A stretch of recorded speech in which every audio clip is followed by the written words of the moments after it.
ভাইজা, এটা ঠিক না, দয়া করে তুমি গাছ থেকে নামো। আমি তোমার বোন, আমি তোমাকে কতই না ভালো ভাবতাম আর ভালো মানুষ মনে করতাম, কিন্তু ভাইজা আমার একটা কথাও শুনল না এবং তার মনে যা ছিল সেই রাতে সে তার সবটুকুই আমার সাথে করে বসল।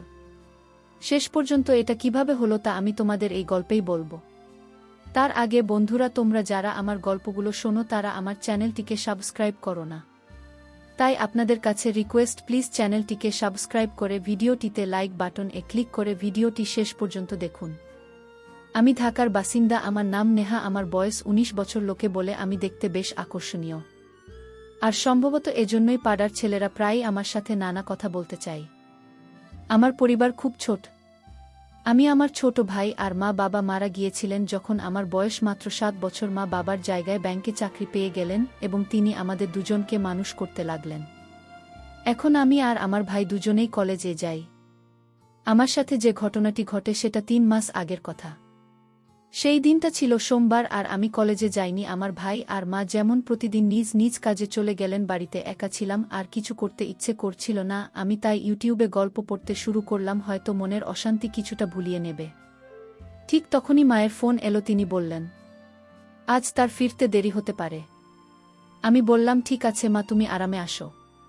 তারপর জানি না কেন মনে খুব খালি খালি লাগতে শুরু করল।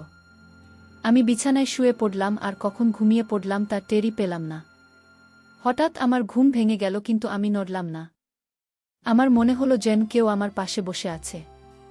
আমি অনুভব করলাম কেউ আস্তে আস্তে তার আঙুল দিয়ে আমাকে স্পর্শ করছে। প্রথমে আমি বুঝতেই পারলাম না যে এটা কি হচ্ছে, কিন্তু যেই আমি আস্তে আস্তে চোখ খুললাম আমি ভিতরে ভিতরে কেঁপে উঠলাম। আমার ছোট ভাই, যাকে আমি সব সময় মাসুম আর শরীফ ভাবতাম, সেই আমার পাশে বসে আছে। আমি বিশ্বাসই করতে পারছিলাম না যে সেটা করছে। আমার বুক খুব জোরে ধড়ফড় করতে লাগলো আর আমি বুঝতে পারছিলাম না যে আমি কি করব। কিছু বলার সাহসই জোগাড় করতে পারলাম না। আমি ভাবছিলাম যে সে কেন এমন করছে। সে কি কখনো আমার সম্পর্কে এমন কিছু ভেবেছে নাকি এটা শুধুই একটা ভুল? সেই মুহূর্তে আমার মনে অনেক প্রশ্ন ঘুরপাক খাচ্ছিল। আমি কি তাকে ক্ষমা করতে পারবো? এটাকে এমন একটা ঘটনা যা আমি উপেক্ষা করে যেতে পারি। কিন্তু একই সাথে আমি জানি না কেন সেই মুহূর্তে আমার রাগ হচ্ছিল না, বরং আমি দ্বিধায় পড়ে গিয়েছিলাম। হয়তো আমার বোঝার মধ্যে কিছু ঘাটতি ছিল, না হলে আমি সেই মুহূর্তে অন্য কিছু ভাবছিলাম। কিছুক্ষণ কেটে গেল আর আমি তখনও ঘুমের ভান করছিলাম। ঠিক তখনই হঠাৎ মনে হলো ভাই আমাকে আস্তে আস্তে জাগানোর চেষ্টা করছে। তার আঙুলগুলো আমার কাঁধে হালকা করে ছুঁই ছুঁই করছিল, কিন্তু আমি চোখ খুললাম না। আমি জানতাম যে আমি পুরোপুরি জেগে আছি, কিন্তু সে হয়তো ভাবছিল যে আমি গভীর ঘুমে আছি। আস্তে আস্তে তার হাতের স্পর্শ বাড়তে লাগল। আগে যেখানে সে শুধু হালকা স্পর্শ করছিল, এখন তার সাহস বাড়তে লাগল। আমি বুঝতে পারছিলাম না যে সে কি করছে বা কি করতে চাইছে, কিন্তু আমি চুপচাপ দেখছিলাম। আমার মনে অনেক প্রশ্ন উকি দিল। এই মাসুম হাই হঠাৎ এত বদলে গেল কি করে? সে কেন এমন করল? আমি বুঝতে পারছিলাম না যে সে আমাকে ঘুমের মধ্যে কি খাওয়ানোর চেষ্টা করছে। আমার ঠোঁট বন্ধ ছিল, কিন্তু তবুও সে চেষ্টা করছিল যেন আমি কিছু খেয়ে ফেলি। এরপর আমি ভেবে ঠিক করলাম যে ইচ্ছে করে ঠোঁট একটু খুলে দেব। আমি এমন ভাব করলাম যেন আমি ঘুমের মধ্যেই আছি, আর ঠোঁট নিজে থেকে খুলে গেছে। সেই মুহূর্তে আমার ভেতরে একটা অদ্ভুত রকমের ঘাবড়ে যাওয়া ভাব কাজ করছিল, কিন্তু আমি এটা প্রকাশ করতে দিলাম না। অর্থাৎ আমার ফোনের ঘণ্টা বেজে উঠল। সেই আওয়াজে পুরো পরিবেশ বদলে গেল। ভাই সঙ্গে সঙ্গে ভয় পেয়ে গেল আর ঘাবড়ে গিয়ে দূরে সরে গেল। সে এত তাড়াতাড়ি উঠে গেল যে আমি বুঝে গেলাম তার মাথায়ও ভয় ছিল যে আমি যেন জেগে না উঠি। আমি ফোনটা তুলে দেখলাম সেটা আমার বয়ফ্রেন্ডের কল। এই সময় তাকেও কল করতে হলো। আমি মনে মনে ভাবলাম, আমি ফোনটা তুলে খুব কষ্ট করে বয়ফ্রেন্ডকে বোঝালাম যে আমি বাড়ির কাজে ব্যস্ত আছি। তার মেজাজ হয়তো অন্য কথা বলার ছিল, কিন্তু আমি তাড়াতাড়ি কলটা কেটে দিলাম। এবার আমার নজর আবার ভাইয়ের দিকে, কিন্তু সে ঘর থেকে চলে গেল। আর আমি ভাবতে লাগলাম আমি কি তার সাথে এই ব্যাপারে কথা বলবো নাকি এটা উপেক্ষা করে যাব। অনেকক্ষণ আমি আমার চিন্তায় ডুবে রইলাম। আমি ভাবলাম যদি আমি এটা নিয়ে কিছু না বলি তাহলে হয়তো আবার এমন ঘটনা ঘটতে পারে, কিন্তু যদি আমি তাকে কিছু বলি তাহলে আমাদের সম্পর্ক চিরকালের জন্য বদলে যাবে। তারপর আমি আর থাকতে পারলাম না। আমার মনে একটা অস্থিরতা কাজ করছিল, আর আমি ভাইয়ের সাথে কথা না বলে নিজেকে সামলাতে পারছিলাম না। আমি তার ঘরের দিকে এগিয়ে গেলাম। ভাইয়ের আলাদা একটা ঘর আছে যেখানে সে প্রায় গিয়ে পড়াশোনা বা অন্য কিছু করে। আমি বুঝতেই পারছিলাম না যে আমি তাকে কি বলবো।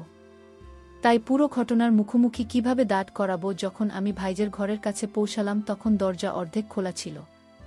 আমি আস্তে আস্তে ভিতরে উকি দিলাম, যা দেখলাম তা আমার চোখ কপালে তুলে দিল। ভাই বিছানায় শুয়েছিল আর সে তার হাত দিয়ে এমন কিছু করছিল যা আমি এতদিন শুধু একটা শিশুর মতোই দেখে এসেছি। সে এমনটা করতে পারে এটা আমি কখনো ভাবিনি। 1 মিনিট ধরে শুধু দরজার পাশে দাঁড়িয়ে দেখতে লাগলাম। আমার মাথায় তখন অসংখ্য প্রশ্ন ঘুরপাকার ছিল। আসলে তার কি হয়েছে? সে সত্যি এমনটা করছে নাকি আমি কোনো ভুল বুঝে ভুল দেখছি? আমি নিজেকে শান্ত করার চেষ্টা করলাম, কিন্তু আমার চোখ তার দিকেই আটকে ছিল। আমি জানতাম যে আমাকে কিছু করা উচিত, কিছু বলা উচিত, কিন্তু আমার গলা দিয়ে কোনো আওয়াজ বের হচ্ছে না। আমি যে ভাইকে এতদিন মাসুম ভেবে এসেছি সে আজ আমার সামনে একদম অন্য রূপে হাজির। তাকে এই অবস্থায় দেখে আমার মনে হলো হয়তো সে ছোটবেলা থেকেই এমন কিছু দেখেছে বা অনুভব করেছে যা নিয়ে আমি কখনো ভাবিনি। আমার মনে তার প্রতি কোনো ঘৃণা আসেনি, বরং আমি দ্বিধায় পড়ে গিয়েছিলাম। আমি বুঝতে পারছিলাম না যে এটা তার কোনো ভুল বোঝাবুঝি নাকি আরও কিছু। আমি আস্তে আস্তে দরজা থেকে সরে যাওয়ার সিদ্ধান্ত নিলাম। আমি জানতাম যে যদি আমি তাকে এই অবস্থায় টোকাই তাহলে আমাদের মধ্যে কি হবে। আমি মনে মনে ভাবতে লাগলাম, যদি সে আমার সাথে কিছু ভুল করে ফেলে ঠিক তখনই সে আমাকে দেখে ফেল। আর যে ঘটনায় আমি ভয় পাচ্ছিলাম সেটাই ঘটে গেল। ভাই আমাকে দেখে আর স্থির থাকতে পারল না। আর সে আমার কাছে এসে সেই কাজই করল যে সে হয়তো কতদিন ধরে করতে চাইছিল। কিন্তু আমি ভাইকে বাধা করতে পারলাম না। সে এমনভাবেই উঠে এসে আমাকে সেই কাজের সাথে জড়িয়ে দিল। আমিও সেই কাজটার আসল রহস্য বুঝে তাকে বাধা দিলাম না। ভাই এরপর আমাকে বলল, আপু আমি অনেক দিন যাবৎ তোকে দেখে এই কাজটা করি। কতদিন ধরে তোকে এই ভিইপি কাজটা শেখাতে চাই, কিন্তু পারি না। মা সব সময় তোকে আর আমাকে নজরে রাখতেন, তাই এতদিন পাইনি। তবে আজ সময় সুযোগ দুটোই পেয়েছি। চল মজা করে কাজটা করি ভাই। এসব কথা বলছিল আর গাছে ওঠার জন্য ছটফট করছিল। খেজুর গাছ উঠতে হলে আগে একটু রস তো টেস্ট করতেই হবে, তারপরে না হয় গাছে ওঠা যাবে। কথাগুলো বলছে ভাই। ভাই রস টেস্ট করে বলল, আপু একটু দারুণ টেস্টি রস, আমি আর পারছি না, এখনই গাছে উঠব। পাপু তুই গাছে ওঠার জন্য আমাকে হেল্প কর প্লিজ। ভাইয়ের এসব কথাবার্তার আকুতি মিনতি শুনে আমি আর নিজেকে ঠিক রাখতে পারলাম না। ভাইকে গাছে কিভাবে উঠতে হয় শিখিয়ে দিলাম। গাছে ওঠে ভাই 5 মিনিটের মতো ছিল, এরপর ধপ পাস করে পড়ে হলো। এটা হবারই কথা, কারণ ভাই এর আগে কোনোদিন কোনো গাছে ওঠেনি, তাই হয়তো 5 মিনিট হাঁপিয়ে গাছ থেকে পড়ে গেল। গাছ থেকে নামার পর ভাই আমাকে বলল, আপু তুই আমাকে দারুণ হেল্প করলি, তোর কারণেই আজ আমি গাছে ওঠা শিখতে পারলাম। আপু তোর কাছে একটা রিকোয়েস্ট প্লিজ, যতদিন তোর বিয়ে না হয় তুই ততদিন আমাকে গাছে উঠিয়ে গাছের ফলমূল পাড়া শেখাবে। এরপর ভাইয়ের কথা রাখতে আমার যতদিন না বিয়ে হয় আমি ততদিন আমি ভাইকে হেল্প করি। বন্ধুরা আজকের গল্পটি এই পর্যন্ত। গল্পটি তোমাদের কেমন লাগলো কমেন্ট করে অবশ্যই জানাবে। আমি তোমাদের সেই প্রিয় বন্ধুকে দেখা হবে আগামী ভিডিওতে। ধন্যবাদ।